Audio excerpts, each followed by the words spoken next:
My sister dangled my insulin over the sink and sneered, "If I can't have diabetes, then neither can you." I begged her to stop. She just laughed. "You're sweating already. What's that? 400. How long till your organs shut down?" I stayed silent. That was 9 days ago. This morning, she broke down in court as they read every charge aloud. You know, some people have sibling rivalries, but I lived through something far darker.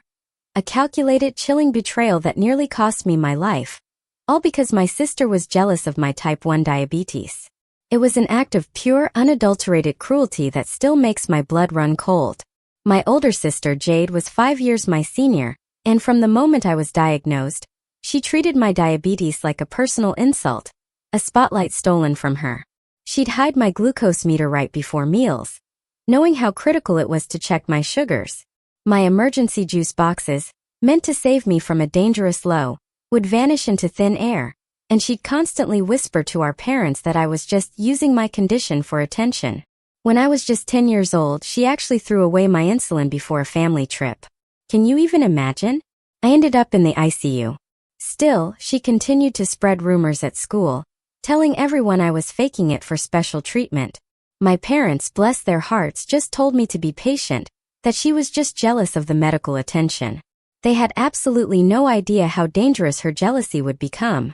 Then when Jade turned 18, she dropped a bombshell at dinner. She started complaining about feeling dizzy and shaky between meals. She even pulled out my glucose meter and scrolled through the history, claiming some of the wonky blood sugars in it were actually hers from when she'd borrowed it.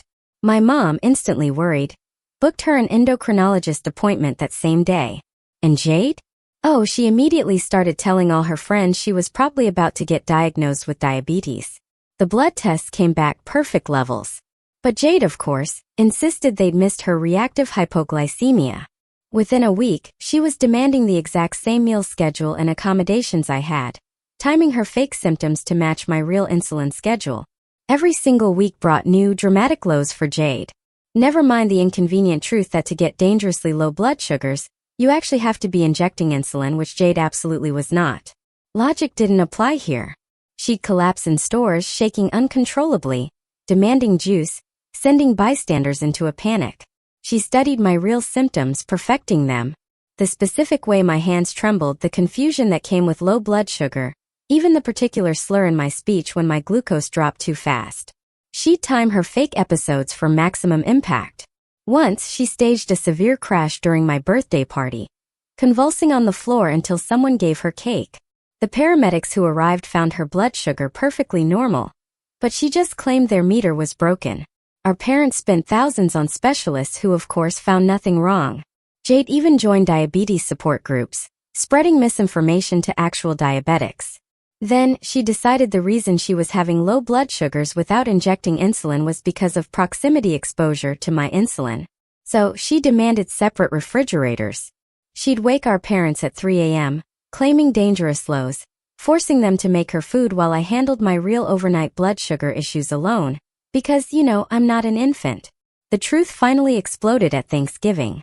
Jade was performing her usual dramatic low act when our cousin, visiting from out of state, casually mentioned seeing her eat a huge candy stash in her room just an hour earlier. Jade froze mid-shake. Our aunt, who happened to be a nurse, didn't miss a beat. She grabbed Jade's glucose meter and tested her right there. Her blood sugar was 95. Perfectly, utterly normal. The shaking stopped immediately. Everyone just stared. Jade tried to claim the candy was for an earlier low, but our aunt tested her again 10 minutes later. Still 95. No diabetic's blood sugar stays that stable after eating candy. Our parents went through her room that night and found her diary. In it, she admitted to everything. She'd been faking for over a year, researching every single aspect of diabetes to make her performance utterly convincing. They told her she had 30 days to find somewhere else to live. She screamed that they were choosing their defective child over their healthy one. But for once, they didn't cave to her manipulation. But Jade wasn't done. Oh no. The very next morning, I woke up to my insulin pump beeping empty, which was impossible since I just changed it the night before. My stomach dropped. All my backup insulin pens were gone from the fridge. My emergency glucagon was missing. Even my hidden supply in my bedroom was gone. I walked into the kitchen to find Jade standing there, holding my entire supply of life-saving medication over the sink. If I can't have diabetes, she said calmly, her voice chilling me to the bone, then neither can you. She'd already flushed half of it. Thousands of dollars of insulin gone in seconds. The rest, she held over the garbage disposal. I had maybe 6 hours before my blood sugar would skyrocket to dangerously high levels. The pharmacy was closed for the holiday weekend, not reopening for 3 days. The nearest hospital was 2 hours away. My parents had gone Black Friday shopping and weren't answering their phones. Without insulin, I'd be in diabetic ketoacidosis within hours, my blood turning acidic as my body started eating itself. Here's what's going to happen, Jade said, her finger hovering over the disposal switch. You're going to tell Mom and Dad that you've been coaching me to fake this whole time. That you taught me how because you wanted someone to share the attention with. You'll admit you helped me fake all those episodes. Or I destroy the rest of this insulin, and you get to experience what a real diabetic emergency feels like. My blood sugar was already rising. I could feel the early symptoms starting. The thirst, the urgent need to pee, the slight nausea that would soon become violent vomiting. Without insulin, I could slip into a coma before my parents even got home. I could die right there in that kitchen while Jade watched. She smiled, seeing me doing the terrifying math in my head, calculating how long I had. Choose quickly, she said, tilting the vials toward the drain. Your blood sugar's already climbing. How high can it go before your organs start shutting down? I stared at the vials in her hand, my mind racing through impossible options. The disposal hummed beneath them, a low, menacing growl, ready to destroy my only chance at survival. My throat was already getting dry. That telltale sign that my blood sugar was climbing past 200. Jade, please, I started, but she shook her head. Wrong answer. She dropped one vial into the disposal and flipped the switch. The grinding noise, so sickeningly loud, made me lunge forward, but she held up the remaining insulin like a weapon. That's one down. You've got maybe 4 hours now instead of 6. Want to try again? My hands were starting to shake, not from low blood sugar this time, but from the raw adrenaline and rising glucose. I backed away slowly, desperately trying to think. The landline was in the living room. My cell phone was charging upstairs. Even if I could reach either one, who would I call?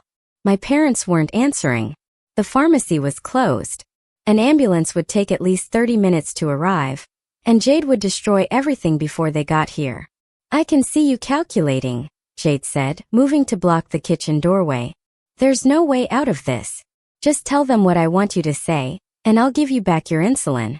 Simple trade. I glanced at the kitchen window. It was small, but maybe I could fit through. Jade must have seen my eyes move because she grabbed a kitchen knife from the block. Don't even think about it. I'm not going to stab you or anything dramatic, but I will use this to puncture every single vial if you try to leave this room. The nausea was getting stronger. My body was already switching to breaking down fat for energy, producing ketones that would eventually poison my blood. I could taste the metallic flavor starting in my mouth. You know what the funny part is? Jade continued, setting the knife within easy reach. I actually learned so much about diabetes from watching you. I know exactly what's happening to your body right now. Your cells are starving because they can't use the glucose in your blood without insulin. Your liver is dumping more sugar, trying to give you energy, but it's just making things worse. She was right. My blood sugar was probably approaching 300 by now. The thirst was becoming unbearable. I needed water, but I couldn't move without risking the rest of my insulin. In about an hour you'll start vomiting, she said, almost conversationally. Then comes the confusion, the weakness. Your breathing will get rapid and shallow as your body tries to compensate for the acid building up. I've seen you in DKA before. Remember when I threw away your insulin before the trip? That memory, the sheer terror of it, made me angry enough to focus through the growing brain fog. That nearly killed me, but it didn't. Mom and Dad rushed you to the hospital, held your hand, stayed by your bedside for days. Where was I? Sent to stay with Aunt Carol like I was the problem. She gripped the vials tighter. This time they'll have to choose. Their precious sick child or their healthy one who just wanted to be seen. I pressed my palms against the counter, trying to steady myself. The room was starting to feel too warm. My skin was getting that dry, flushed feeling that came with high blood sugar. What happens when I'm in a coma? I asked, my voice raspy. When they find me unconscious on this floor, you think they'll believe I coached you after you've literally murdered me? You're being dramatic. You won't die. You'll just get sick enough that when I find you and save you with this insulin, you'll be grateful enough to say whatever I want. She smiled. I've thought this through. I'll be the hero who found her poor diabetic sibling in crisis and saved the day. Finally, I'll be the one taking care of you instead of the other way around. My vision was starting to blur slightly. Not enough to be dangerous yet, but enough to know I was running out of time. I needed those vials, but Jade had positioned herself perfectly. The disposal was right behind her, the knife within reach, and she was watching my every move. You want some water? She asked mockingly. Your mouth must be so dry by now. That's what, 350? Nah. How high does your meter even read? I didn't answer. I was trying to remember if there was any insulin anywhere else in the house. Sometimes I left old pins in jacket pockets, but Jade had been thorough. She must have searched everywhere while I was sleeping. You know what I hated most? Jade continued. The way everyone always asked about you first. How's your sister doing? Is her blood sugar okay? Does she need anything? Like I didn't exist unless it was in relation to your disease. The room tilted slightly. I gripped the counter harder. And the special meals, the counting carbs, the constant checking. Everything revolved around keeping you alive, while I just had to be grateful I was healthy. She laughed bitterly. Do you know how invisible that makes you feel? To watch your parents panic over every number on your meter, while my straight A's meant nothing.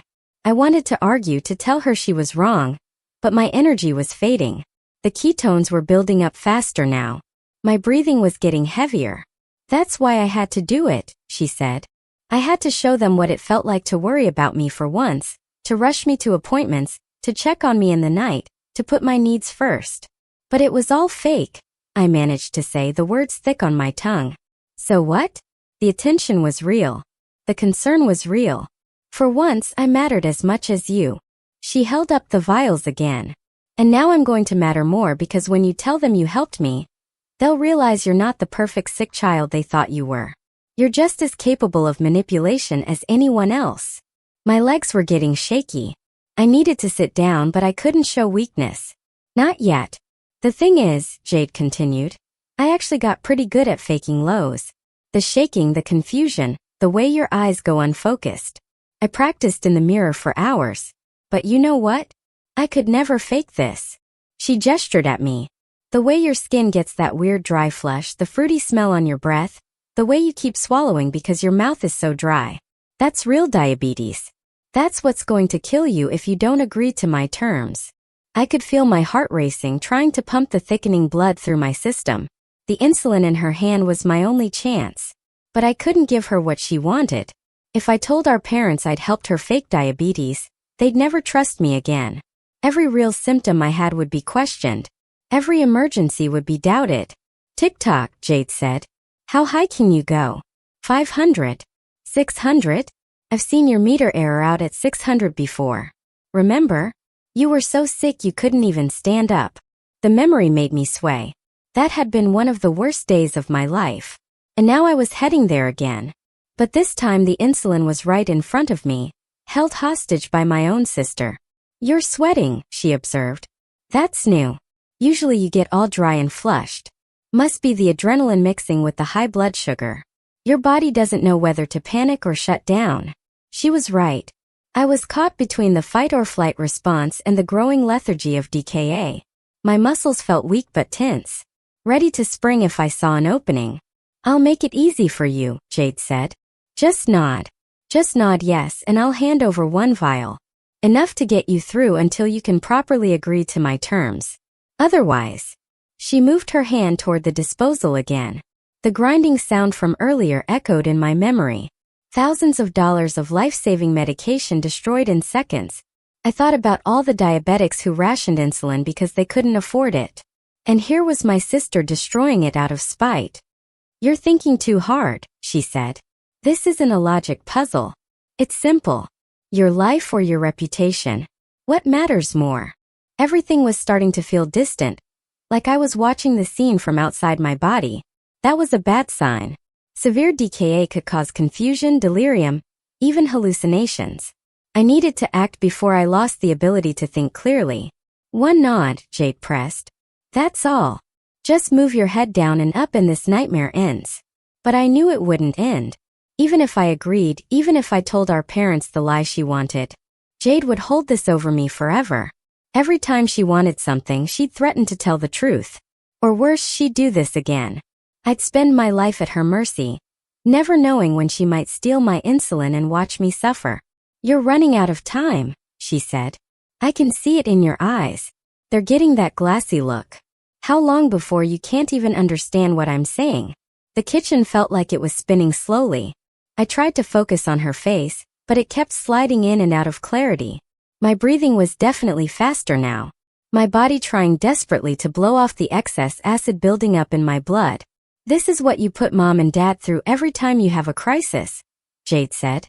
This fear, this helplessness, except they can't fix it by just nodding. They have to watch you suffer and hope the insulin works in time. I wanted to explain that I never chose this, never wanted to scare them, but my tongue felt thick and clumsy. The words wouldn't come out right. Last chance, she said, raising the vials. Nod now, or I flush the rest. I calculated my options while fighting the growing fog in my brain. The kitchen clock showed 8:47 a.m. My parents wouldn't be back from Black Friday shopping until at least noon, 3 hours. My blood sugar was climbing past 400 now, judging by the symptoms. The metallic taste grew stronger with each swallow. Jade noticed my glance at the clock and smiled wider. She moved the vials closer to the disposal, letting them clink against the metal rim. The sound made my stomach clench. Each vial represented days of life, and she held them like toys. My legs buckled slightly. I caught myself on the counter, but Jade saw the weakness. She leaned forward, studying my deteriorating condition with fascination. Her research had taught her well. She knew exactly what was happening inside my body. The need for water became overwhelming. My tongue stuck to the roof of my mouth. I tried to moisten my lips, but there was no saliva left. Jade noticed this too. She walked to the cabinet, pulled out a glass and filled it with cold water from the tap. She drank slowly, maintaining eye contact the entire time. I made a decision. Lunging wasn't an option anymore. My reflexes were too slow. My muscles already weakening from dehydration, but I could still think, at least for now. I nodded once, just enough for her to see. Jade's eyes lit up with triumph. She set down the water glass and picked up one vial, examining it like a prize. Then she shook her head and laughed. The vial went back with the others. She explained that a nod wasn't enough. She wanted to hear me practice the story first. Every detail had to be perfect. How I supposedly taught her to fake symptoms. How we planned it together.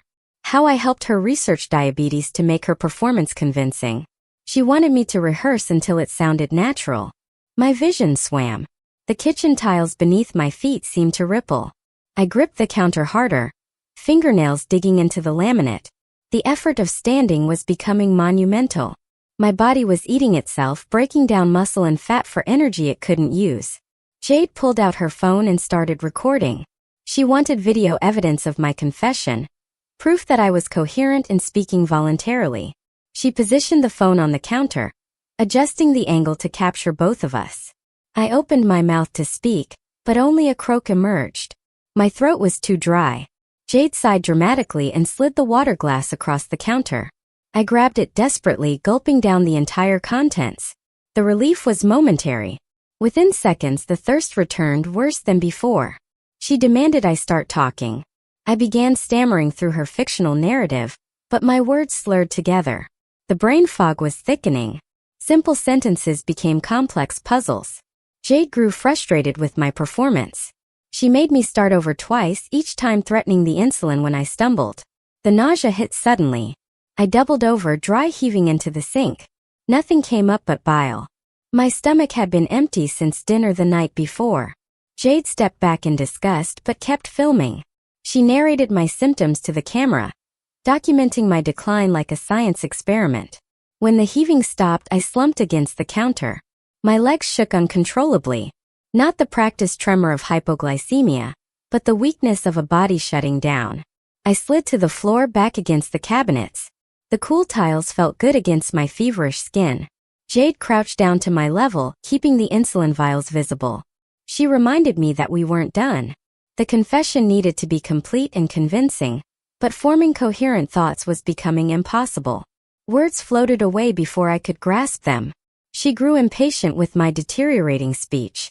Standing up, she paced the kitchen, muttering about timing. She needed me functional enough to confess, but sick enough to be grateful. The window was narrowing.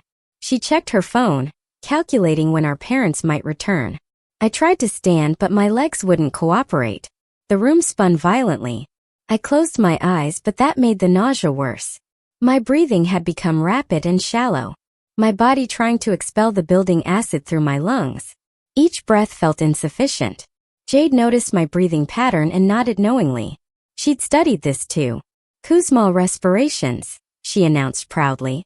Deep, labored breathing that meant the acid levels were becoming critical. She estimated I had maybe an hour before consciousness became questionable. The confession attempt resumed. She coached me through the words, but my responses were increasingly incoherent. Frustration flashed across her face. Her perfect plan required my cooperation, but my body was failing faster than she'd anticipated. She decided on a new approach. Grabbing a notepad from the drawer, she wrote out the confession herself. All I had to do was copy it in my own handwriting. She thrust the pen at me, but my hands shook too badly to grip it properly. The pen clattered to the floor. My vision tunneled. Dark spots danced at the edges. I blinked hard trying to clear them, but they multiplied. Jade's face blurred into an indistinct shape. Her voice sounded distant, like she was speaking from another room. She slapped my face lightly, trying to restore focus. The contact felt strange, disconnected from my body. She was losing her window. If I passed out before confessing, her leverage disappeared. She'd have to give me the insulin or risk me dying, which would ruin everything. The next wave of nausea was violent. This time my stomach found something to expel. The bile burned my throat. Jade jumped back, cursing. She grabbed paper towels, throwing them at me in disgust. The smell made the nausea worse. She announced a new plan. If I couldn't speak or write, she'd accept a video of me nodding along as she told the story. Simple yes movements to her questions. She repositioned the phone and started recording again, but even nodding was becoming difficult. My neck muscles felt weak, unable to support my head properly. It lolled to one side. Jade grabbed my chin, forcing me to look at the camera. Her touch felt hot against my clammy skin. The questions began. Did I help her fake diabetes? A weak nod. Did I teach her the symptoms? Another nod. But my movements were so small, so uncertain that even Jade could see they wouldn't convince anyone. She needed me more coherent.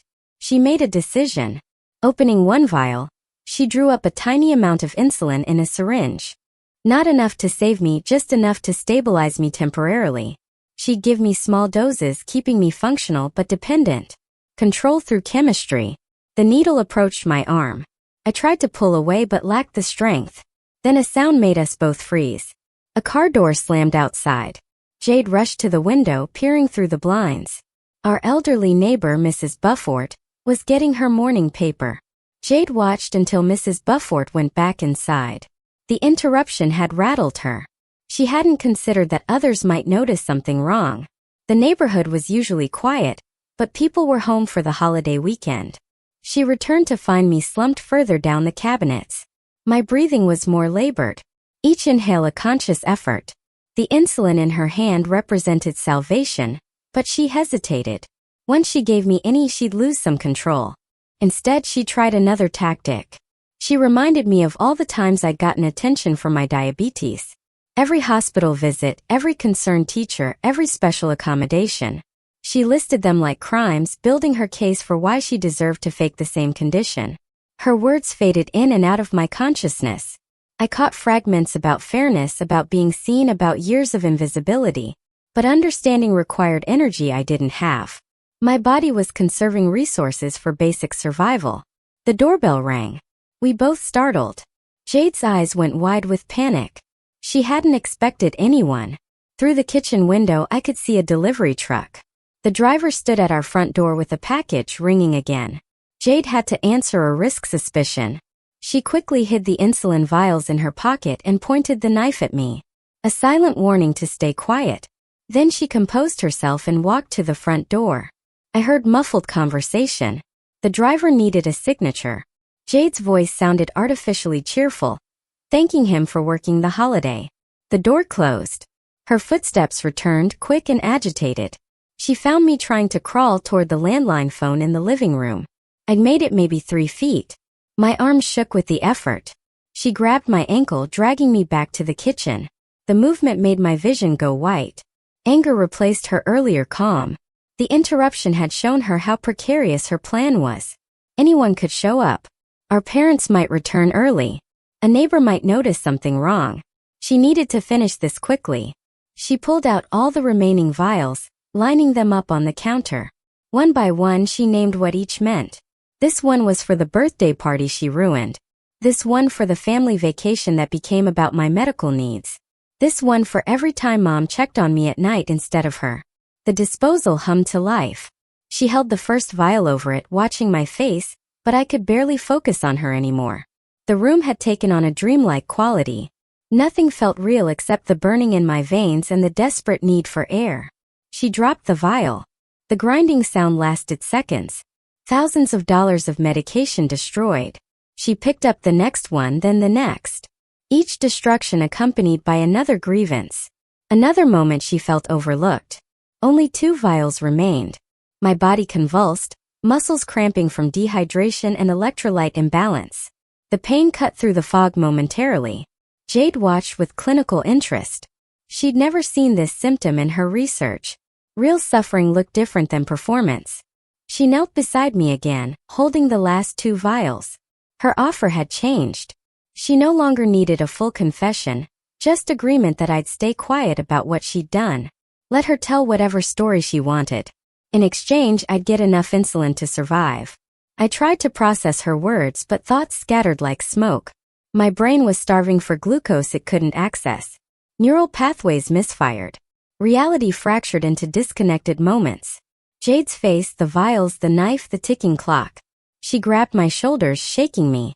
My head flopped uselessly. She was losing me, and she knew it. The careful timing of her plan was falling apart. She'd underestimated how quickly decay progressed. How violent the body's breakdown could be. A new sound. My phone ringing upstairs. The ringtone I'd assigned to Mom. It rang 4 times, then went to voicemail. Jade's face showed real fear now. If our parents were trying to reach us, they might come home early. She made a desperate decision. Drawing up insulin from 1 vial, she prepared a proper dose. Not the tiny amount from before, but enough to actually help. She'd give me the shot, stabilize me, then force the agreement when I was coherent. The needle went into my arm. Cold insulin entering dying tissue. It would take time to work, maybe 20 minutes before any improvement. Jade sat back to wait, keeping the last vial as insurance, but she'd miscalculated again. The doorbell rang once more. This time, the voice calling through the door was familiar. Mrs. Buffort asking if everything was okay. She'd seen the delivery driver leave quickly. Noticed our parents' car was gone, worried about us being alone. Jade froze. Mrs. Buffort was persistent, the kind of neighbor who baked cookies and checked on everyone. She wouldn't leave easily. Her voice carried through the door, mentioning she brought leftover pie from Thanksgiving. I tried to call out, but only managed a weak moan. Jade clamped her hand over my mouth, her palms sweaty with panic. Mrs. Buffort knocked again, harder this time. She announced she was getting worried and might call our parents. That threat mobilized Jade. She couldn't have Mrs. Buffort calling our parents, alerting them to come home. She stood, smoothing her hair, and walked to the door. Her voice shook slightly as she explained we were fine, just sleeping in. Mrs. Buffort wasn't convinced. She asked to see me specifically, mentioning she knew about my diabetes and worried when she didn't see me outside like usual. Jade made excuses, but Mrs. Bufort's tone grew more concerned. The conversation stretched on. I could hear the suspicion creeping into Mrs. Bufort's voice. Jade was talking too fast, over-explaining. The insulin was starting to work, clearing my thoughts marginally. I needed to make noise. Any noise. I knocked over the water glass. It shattered on the tile floor. The sound was unmistakable. Mrs. Beaufort's voice rose, demanding to know what that was. Jade claimed I'd dropped something in the kitchen, that everything was fine. But Mrs. Beaufort had raised 3 children. She knew when something was wrong. She announced she was calling 911 if Jade didn't open the door fully and let her see me. The threat was real. Mrs. Beaufort didn't bluff. Jade returned to the kitchen, frantic. Her plan was crumbling. She couldn't let Mrs. Beaufort call for help, but she also couldn't let her see me like this. She grabbed the last insulin vial, holding it like a bargaining chip. She hissed that I had one chance. Tell Mrs. Beaufort I was fine, just feeling sick from something I ate. Make her leave. If I said anything else, she'd destroy the last vial and disappear before help arrived. I'd be left to explain everything while dying. The insulin was working slowly. My thoughts were less scattered, though my body remained weak. I could hear Mrs. Beaufort threatening to use the spare key she had for emergencies. Our parents had given it to her years ago. Jade pulled me to my feet, supporting most of my weight. We stumbled to the front door together. She whispered final threats in my ear. One wrong word and the last vial would be gone. She'd claim I destroyed my own insulin in a fit of anger. The door opened partially. Mrs. Beaufort's worried face appeared in the gap. Her eyes immediately found mine, taking in my pale skin, labored breathing, and obvious distress. Her expression hardened with concern. I opened my mouth. The words that came out surprised everyone, including me. I asked Mrs. Beaufort if she still had any of that special tea from her garden, the one that helped with nausea. My voice was weak but clear enough. Mrs. Beaufort's eyes narrowed. She'd known me since I was 5. She knew I hated tea, especially her bitter herbal concoctions. But she played along, saying she'd go get some right away. She'd be back in 5 minutes. Jade started to close the door, relieved, but Mrs. Beaufort's foot blocked it. She looked directly at me and asked if I'd checked my blood sugar recently. A simple question but loaded with meaning. She knew the signs of diabetic crisis. I nodded, lying that it was fine, but my hand moved to my pocket where I always kept my glucose meter. The gesture was subtle but deliberate. Empty pocket, no meter. Mrs. Beaufort's face changed. She understood. She announced loudly that she'd get the tea and call my parents to let them know I wasn't feeling well. Jade protested, but Mrs. Beaufort was already walking away, moving faster than her 70 years should allow. She knew something was terribly wrong. Jade slammed the door. Rage replaced her earlier calculation. Everything was falling apart. She had minutes before Mrs. Beaufort either called 911 or our parents.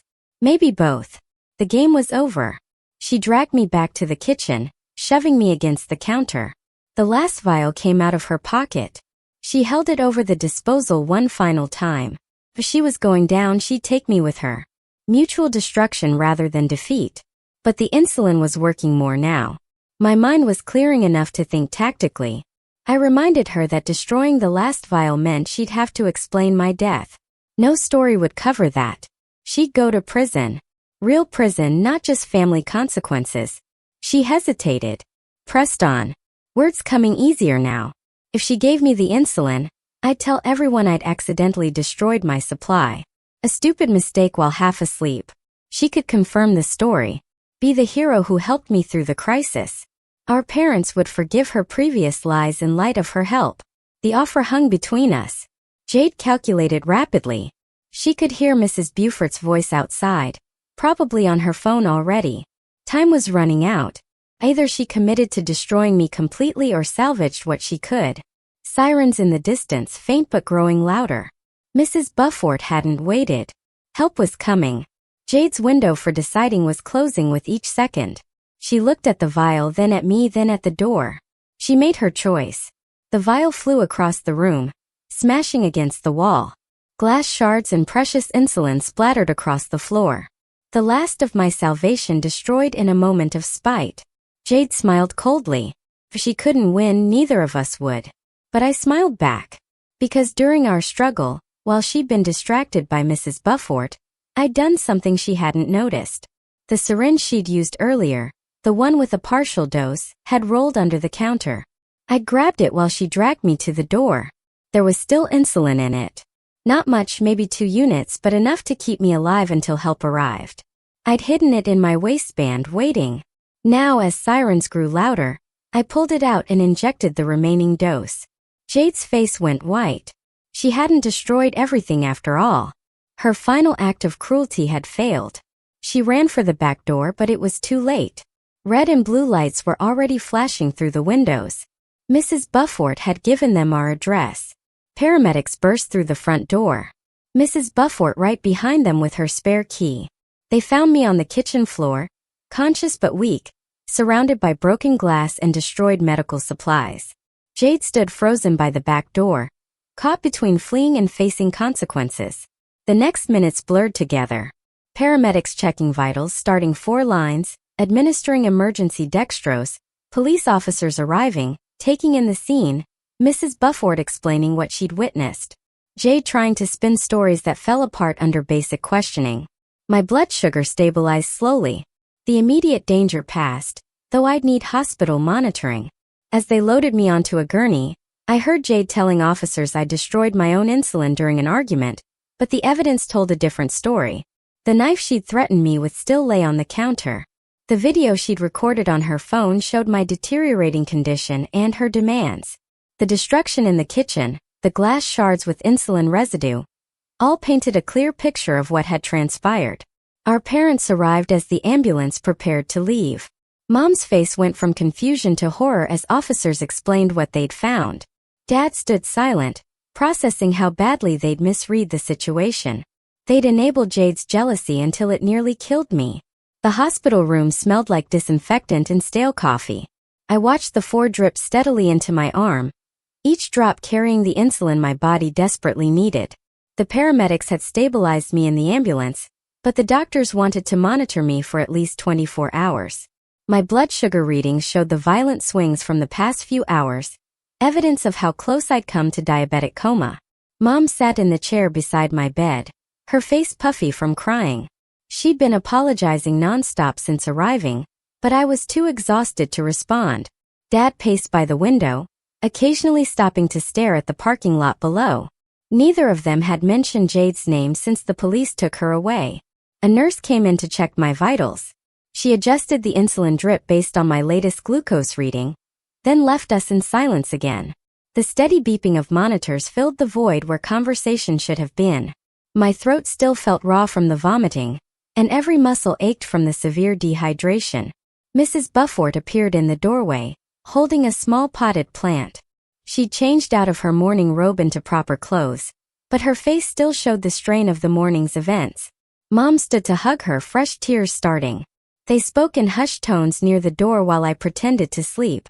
The detective arrived an hour later. He was younger than I expected, with kind eyes and a gentle manner. He pulled up a chair and asked if I felt well enough to give a statement. Mom started to protest, but I nodded. The story needed to be told while the details were fresh. I walked him through everything, from discovering my empty insulin pump to Jade's final destructive act. He took notes carefully, occasionally asking for clarification. When I mentioned the video Jade had recorded on her phone, he made a special note. That evidence would be crucial. The detective explained what would happen next. Jade was being held on charges of reckless endangerment and destruction of property. The value of the destroyed insulin alone made it a felony, combined with the deliberate withholding of life-saving medication. She faced serious consequences. He asked if I wanted to press charges. I looked at my parents, saw their devastated faces, and nodded again. After he left, the silence returned, heavier than before. Dad finally stopped pacing and sat in the other chair. He reached for my hand, squeezing it gently. His callous fingers trembled slightly. Mom moved to sit on the bed's edge, careful not to disturb the 4-line. They told me about finding Jade's diary months ago, but dismissing it as teenage dramatics, about the warning signs they'd ignored, choosing to believe her performances rather than face the ugly truth. About how they'd failed both their daughters in different ways. Their words came out jumbled, interrupted by tears and long pauses. A social worker visited next. She was older, with gray hair pulled back in a practical bun. She asked about my home situation, whether I felt safe returning there. The question seemed absurd after everything, but I understood the protocol. She left pamphlets about family counseling and support groups for families dealing with medical abuse.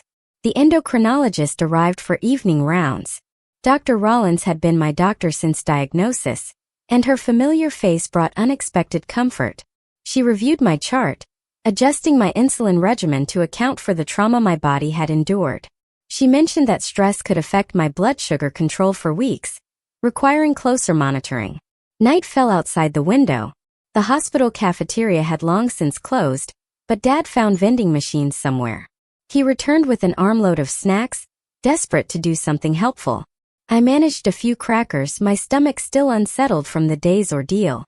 Mom's phone rang constantly. Family members had heard something was wrong. She stepped into the hallway to field calls, her voice muffled through the door. I caught fragments about Jade, about charges, about not knowing what would happen next. Each conversation seemed to drain more energy from her. The night nurse was different, older and more businesslike. She checked my blood sugar every 2 hours, pricking my fingers with practiced efficiency. The numbers were stabilizing slowly, my body gradually returning to its normal patterns. She brought extra blankets without being asked, recognizing the bone-deep chill that came after severe DKA. I dozed fitfully between blood sugar checks. Every time I closed my eyes, I saw Jade holding those vials over the disposal. The grinding sound echoed in my dreams.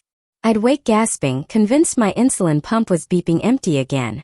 Mom would squeeze my hand, reminding me where I was. Morning brought new doctors, new discussions about discharge planning. The psychiatrist was required after what they classified as a traumatic event. She asked careful questions about my mental state, screening for post-traumatic stress.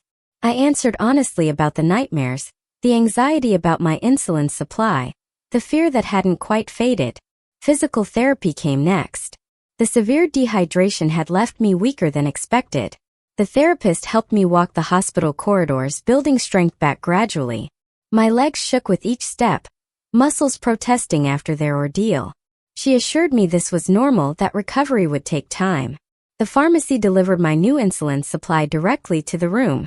The pharmacist went through each vial with me, verifying the prescription and expiration dates. Mom watched anxiously as I checked each one, her hand hovering near the bag like she could protect it through proximity. Dad asked about getting a lockbox for home storage. Discharge planning began after lunch. The case manager discussed follow-up appointments, emergency protocols, and safety planning. She mentioned that Jade wouldn't be allowed near me once released on bail, that a restraining order was already in process.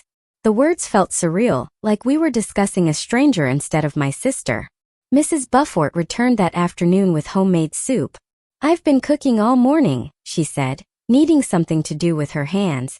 She sat with Mom while I sipped the broth, the two women finding comfort in shared silence. Before leaving, she pressed a spare key into Mom's hand, insisting we keep it for emergencies. The insurance coordinator arrived with paperwork. The destroyed insulin would be covered under our policy's emergency replacement clause. She walked us through the forms, explaining coverage for the hospital stay and follow-up care. Dad asked about counseling coverage, his voice carefully neutral. My regular insulin pump needed replacing after the trauma. The diabetes educator brought a new one, going through the setup process methodically. My hands shook as I primed the tubing, muscle memory warring with fresh trauma. She was patient, letting me work through each step at my own pace. Evening brought more visitors. My aunt arrived from 2 states away, having driven all day after Mom's call. She hugged me carefully, mindful of the 4, then turned to my parents with less gentleness. I heard heated whispers in the hallway, accusations about enabling Jade, about ignoring warning signs. The night shift arrived again, different nurses this time, but the same routine of blood sugar checks and vital signs. I slept better. Exhaustion finally overwhelming anxiety. The nightmares were still there but less vivid. My mind beginning to process the trauma into manageable pieces. The second morning brought discharge papers. Dr. Rollins did a final examination, pronouncing me stable enough for home care. She adjusted my insulin ratios again, accounting for the stress hormones still flooding my system. She scheduled follow-up appointments for the next week, wanting to monitor my recovery closely. The discharge nurse went through a lengthy checklist. Medications verified, follow-up appointments confirmed, Emergency contact numbers updated. She had me demonstrate drawing up insulin and checking my blood sugar. Standard protocol, but suddenly weighted with new meaning. Mom watched every movement as if memorizing the procedures herself. Dad had brought fresh clothes from home. Getting dressed felt strange after 2 days in a hospital gown. My jeans hung loose, the dehydration having stripped away water weight. The simple act of tying my shoes left me breathless. My body still recovering from its ordeal. The wheelchair ride to the exit was mandatory. Hospital policy regardless of my protests. Dad pulled the car around while Mom gathered the accumulated belongings. Flowers from relatives. Get well cards from neighbors who'd heard the news. The untouched pamphlets about family counseling. The drive home was silent except for the radio playing softly. I sat in the back seat, watching familiar streets pass by. Everything looked the same but felt different, like returning to a foreign country. Mom kept turning to check on me, her seatbelt straining with each movement. Our house looked exactly as we'd left it 3 days ago. The Black Friday sale paper still sat on the kitchen table. Jade's coffee mug stood in the sink unwashed. The normalcy felt obscene after everything that had happened. Dad immediately began gathering Jade's belongings from common areas, stuffing them into boxes. I stood in the kitchen doorway, unable to enter. The broken glass had been cleaned up. The insulin residue mopped away, but I could still see it all. The counter where I'd gripped for support, the sink where I'd vomited, the spot where I'd collapsed. Mom gently guided me to the living room instead. The lockbox arrived by delivery that afternoon. Dad installed it in my bedroom closet immediately, adding a combination lock for extra security. We loaded my insulin supply inside, counting each vial twice. He gave me the combination, made me practice opening it several times. Mom wrote it down and hid the paper in her jewelry box. My bedroom felt like a sanctuary and a prison simultaneously. Everything was exactly as I'd left it, but Jade's presence lingered. I found one of my old glucose meters in my desk drawer, one she must have missed during her search. The discovery made me shake uncontrollably until Mom held me steady. Dinner was takeout, nobody feeling up to cooking. We ate in the living room, abandoning the dining table where so many family dramas had unfolded. The food tasted like cardboard, but I forced it down, knowing my blood sugar needed the stability.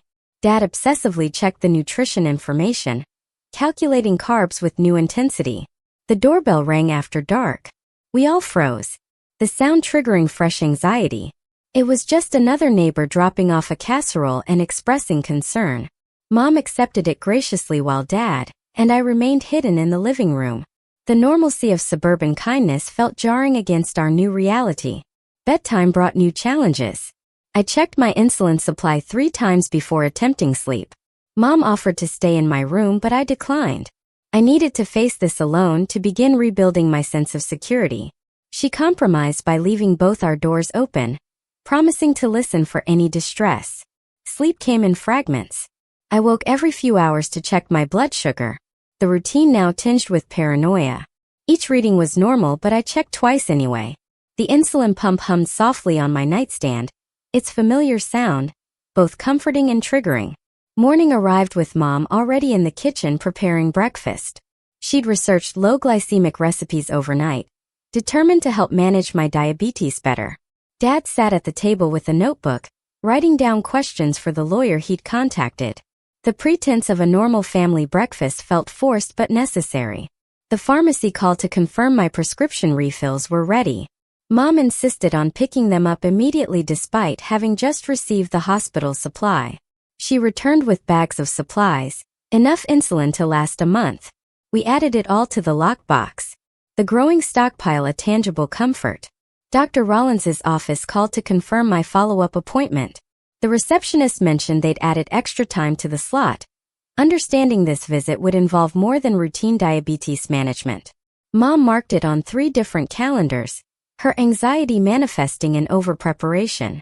I spent the afternoon testing my blood sugar obsessively. Every slight symptom triggered panic. Was I thirsty because my sugar was high or just dehydrated? Did my hands shake from low blood sugar or residual trauma? Mom finally hid my extra test strips, limiting me to the prescribed checking schedule. The detective called with updates. Jade had made bail but was staying with a friend across town. The restraining order was officially in place. He mentioned the prosecutor was taking the case seriously given the life-threatening nature of her actions. Court dates would be scheduled soon. Dinner was another quiet affair. We developed a new routine already, eating in the living room to avoid the kitchen's memories. Dad had started researching home security systems, showing us options on his tablet: motion sensors, cameras, alarm systems, anything to restore our sense of safety. The counselor called to schedule our first family session. Mom had reached out to several before finding one who specialized in medical trauma and family dysfunction.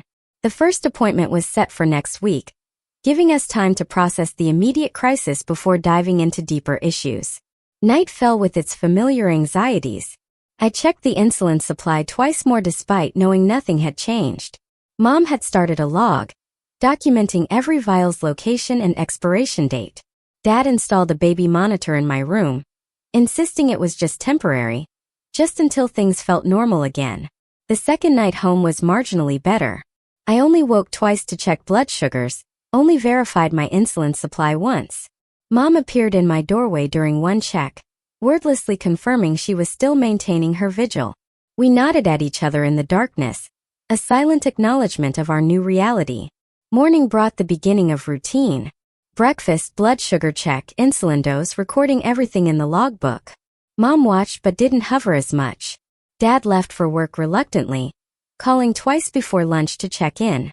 The house felt emptier without his anxious presence. I ventured into the kitchen for the first time since returning home. The familiar space felt foreign, each surface holding invisible memories. Mom found me standing frozen by the sink, unable to move forward or back.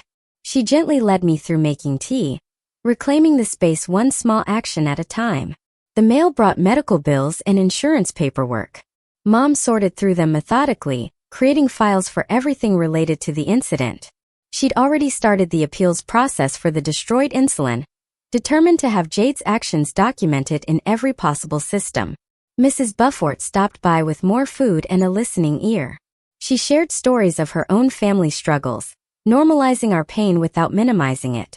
Before leaving, she made us promise to use that spare key if we ever needed anything day or night. Her fierce protectiveness brought Mom to tears again. The afternoon was dedicated to reorganizing my diabetes supplies. We created multiple emergency kits strategically placed throughout the house. Each contained glucose tablets, a spare meter, and ketone testing strips. Dad labeled each one with bright red tape, making them impossible to miss. Dr. Rollins's follow-up appointment confirmed my physical recovery was progressing well. My blood sugar patterns were stabilizing, though still showing stress-related spikes. She adjusted my insulin ratios again and recommended continuous glucose monitoring for added peace of mind. The technology would alert us to dangerous trends before they became critical. The drive home was when Mom finally broke down completely. She pulled over, sobbing about failing to protect me, about enabling Jade's behavior, about the thousand small signs she'd ignored. I held her hand while she cried, both of us learning that healing would come in waves. Dad had dinner waiting, having left work early to cook. He'd made my favorite meal from childhood, trying to create new positive memories in our kitchen. We ate together at the dining table for the first time since the incident, reclaiming another piece of our home. Evening brought exhaustion but also a strange peace. We'd survived another day. My blood sugars had stayed stable. The insulin remained safely locked away. These small victories felt monumental. Mom suggested watching a movie together, something light and distracting. Bedtime came with less anxiety. I checked my supplies only once, recorded my blood sugar normally. Mom kissed my forehead goodnight, a gesture she hadn't made since I was young. Dad double-checked the new alarm system before retiring. We were learning to feel safe again. The night passed peacefully. I woke only once, more from habit than need. My blood sugar was perfect, my insulin pump humming steadily. I lay in the darkness, listening to the familiar sounds of home, and felt something inside begin to unknot. Morning dawned with possibility. The trauma would always be there, woven into our family's fabric. But we were learning to live with it, to build new routines around the scars. Mom made breakfast without hovering. Dad left for work with only one check-in call planned. I sat at the kitchen table, the same spot where everything had started, and took my morning insulin without fear. The simple act felt like reclaiming power. Mom smiled at me across the table, hope beginning to creep back into her eyes. Life would continue, different than before, marked by new vigilance and hard-won wisdom, but continuing nonetheless.